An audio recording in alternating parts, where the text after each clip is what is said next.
Assalamualaikum warahmatullahi wabarakatuh. Waalaikumsalam warahmatullahi wabarakatuh. Kami mohon penjelasan dari Al-Habib Dr.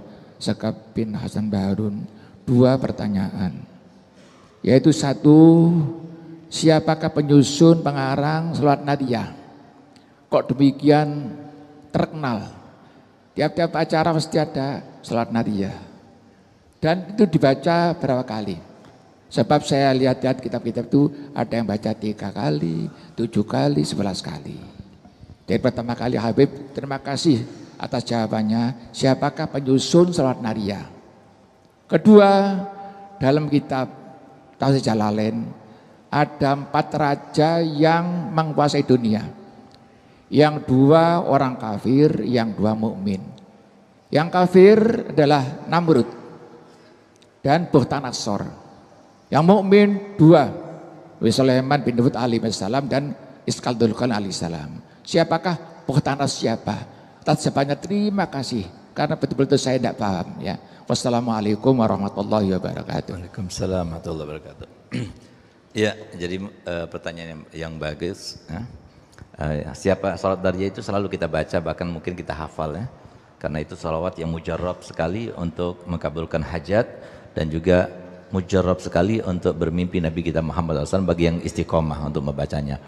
Jadi di antara khasiat daripada Sholawat Nariyah itu katanya disebutkan barang siapa yang baca 11 kali aja, 11 kali ya. Kita ambil yang mudah-mudah saja gitu loh.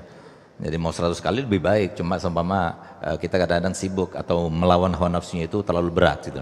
Jadi 11 kali saja yang baca Sholawat Nariyah setiap hari, berarti dia itu telah berusaha mendatangkan rezekinya langsung dari langit dan dari bumi. Nah, itu luar biasa, jadi murahkan rezeki. Jadi Sholawat Nariyah itu diantara khasiatnya itu yang paling mujarab itu Qadaul Hajah, tapi hajah yang terkait dengan rezeki. Itu yang paling cepat, dan juga mujarab untuk bermimpi Nabi Muhammad SAW. Nah, kemudian yang membuat pertama kali ya itu adalah Syekh Ahmad At-Tazi Al-Maghribi. Nah, sehingga dulu itu namanya salawat itu bukan nariyah tapi taziyah. Salawat taziyah. Tapi kemudian ada riwayat taknya itu kehilang sehingga kemudian jadi nariyah. Gitu.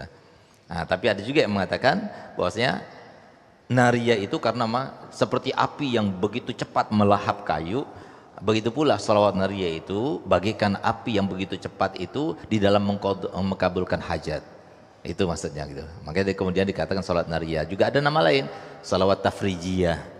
Nah, jadi tafrijiyah, salawat taziyah dan salawat nariyah gitu. Nah, kemudian sedangkan 4 raja yang memiliki dunia atau yang pernah menguasai dunia itu disampaikan oleh Nabi kita Muhammad SAW, karena memang kita diajarkan oleh Nabi SAW untuk mengingat mereka. Di antaranya Nabi SAW bersabda dalam hadisnya, "Ballighu anni walau ayah, hadits an bani Israel wala haraj. Man kadzaba alayya muta'ammidan falyatabawwa maq'adahu minan nar." Itu dalam satu hadis. Yang artinya kata Nabi SAW, jadi silahkan kalian itu berbicara tentang Bani Israel. Nah, termasuk yang disampaikan Nabi SAW di antaranya adalah malakat dunia arba'atun. Telah menguasai dunia ada 4. Kafiran wa mu'minan. Nah, ada yang 2 kafir, yang 2 mukmin. Yang mukmin itu adalah seperti yang disampaikan adalah Nabi Sulaiman sama Sayyidina Dzulkarnain.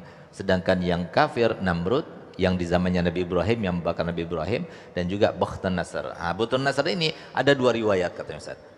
Ada riwayat yang dia itu hidup di zaman Uzair.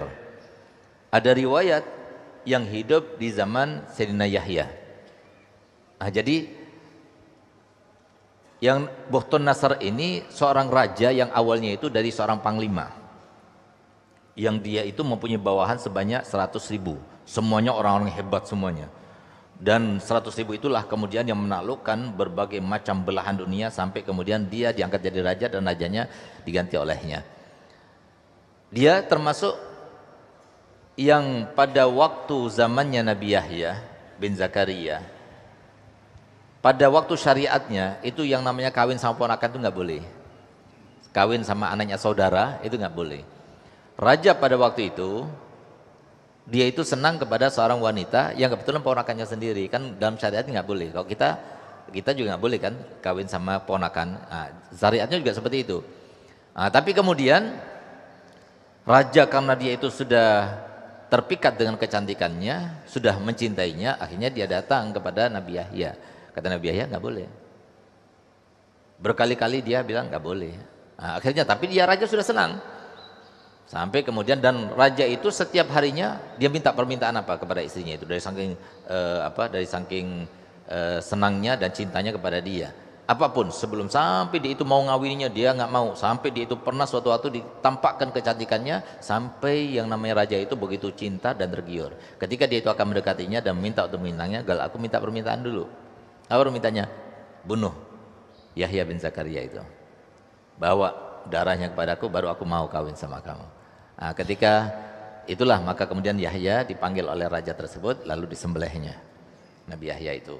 Dan sebagian daripada darah itu berada di tanah, jatuh di tanah dan dia itu terus menyala, dia marah, bumi itu marah dan tidak menerima sampai kemudian Allah Ta'ala akan memberikan azab kepada raja ini dan juga kaumnya.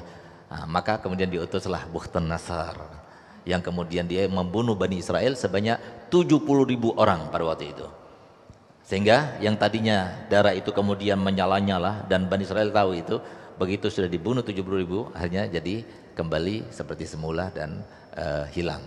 Nah inilah, itu Buhtun Nasr yang disebutkan itu yang membunuh sebanyak 70.000 itu adalah Buhtun Nasr yang disebutkan yang memiliki dunia. Jadi dia itu adalah Raja Babil. Babil itu, kerajaan Babil itu sekarang ini berarti di Irak, di Baghdad itu. Nah, mungkin seperti itu.